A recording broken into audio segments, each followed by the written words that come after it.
Right, welcome back to another video on this channel. Right, as you can see, I'm not going to talk about reticles, but I'm going to show you different types of reticles and the option overload basically on reticles for scopes. Now, beginners, this is a total overload for your brain. I would agree. I've been there myself. I remember the first time I went and had a look at scopes and rifles. I was totally overwhelmed, shall I say, by the amount of options available. So even now I'm dumbfounded on the amount of reticles that you can use. I tend to stick to pretty basic ones, either a mil dot reticle or a simple crosshair. They're the two that I tend to use a lot. I have used this type. Try and focus for you because I'm having to use my laptop, which is a DOA 600 reticle. I've tried all sorts of different reticles over the years, but I tend to go back to mil dot and normal crosshair. Right, if I flick across this page, you got your duplex, your mil dot, and this one I've never ever used, which is a BDC. Don't know anything about it. Mil dots are good because you can use these little dots basically as a sort of rangefinder.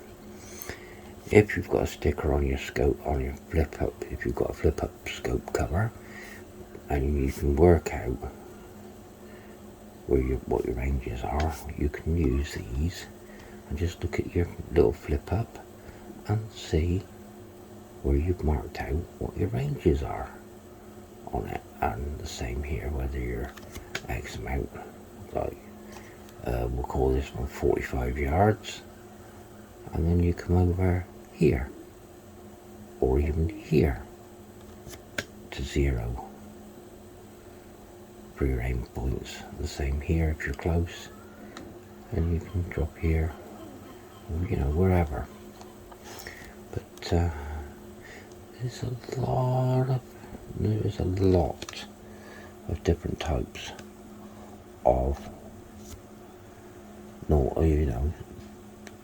reticles available. Duplex, good, but what I would recommend is go and see a registered firearms dealer and take advice from him, being that it's going to be your first scope, your first set of reticles and everything like that. Just take advice. Take their advice. They're there to help you. They're not there just to sell you whatever. They will help you. My local gun dealer that I used to use for years has since gone. In fact, there was two that I used. Brilliant people. Both of them, one passed away now, and the other one is shut up shop completely. So I now stick to what I know works for me and just buy a scope that works now. Yes, I've got a Sightmark Race which has got a different range of reticles, different colours, different, multitudes of everything. But I tend to stick to a colour I like and a reticle that I know and enjoy. So, like I say, you can't, even here, like, there is so many different types of reticles. I mean, you've got this type, long range shooting reticle, long range shooting using a BDC. There is just so much reticle, scope reticles that you just don't want to know. you know, you can't take it into your head half the time. I mean, workings of a scope. Okay, we've got the assembly, got the objective assembly here. I'm getting all this information here off the internet, so there's plenty of information out there on the internet. Then you've got your first focal plane coming through, your prisms here, second focal plane, and then ocular assembly. And scopes come with, you've got your turrets there, that's your elevation. Then you've got one for windage.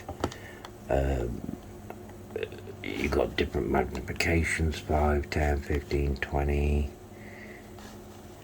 So, second focal plane, first focal plane is here, up to 20. So,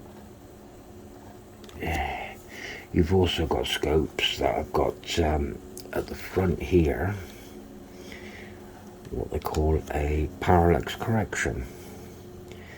That works great as a rangefinder. So what you do is you set this end, so as you can see your crosshair in the middle here, say. So you can see the crosshair quite nicely, nice and plain. And then you can set this end, if you've got parallax correction, once your scope's all lined up and what have you, zeroed, and you can use this then for different ranges. But what I would recommend is, once you've bought yourself a nice scope, your scope that you like and want, depending on the parallax, the reticle that you're going to use, right here. Whether you're going to use a normal crosshair, a mil dot, German reticle, or what, it's entirely up to you. But what I would say is, if you just bought a new rifle, ask your gun dealer to mount the scope and scope mount onto the scope, or your scope mount onto your scope mounts, and then onto your rifle, how it all set up. Then all you've got to do is go down to the range with your rifle in this gun bag and zero it, and a gun dealer will talk you through zeroing your rifle. I will talk through in another video at some point my way of scoping or zeroing a rifle and scope together. There's so many different methods. You can bore scope, sight mark, one shot zero, that is. It does work pretty well. For the video to come, I will even show you how to mount your own scope onto your rifle using equipment that I use. So it'll all come to help you, and the amount of gear that's out there for shooters is unbelievable. I mean, when I first started, I never had anything like what we got now. I mean, now you've got Mossy Oak, Real Tree, God's Country camos.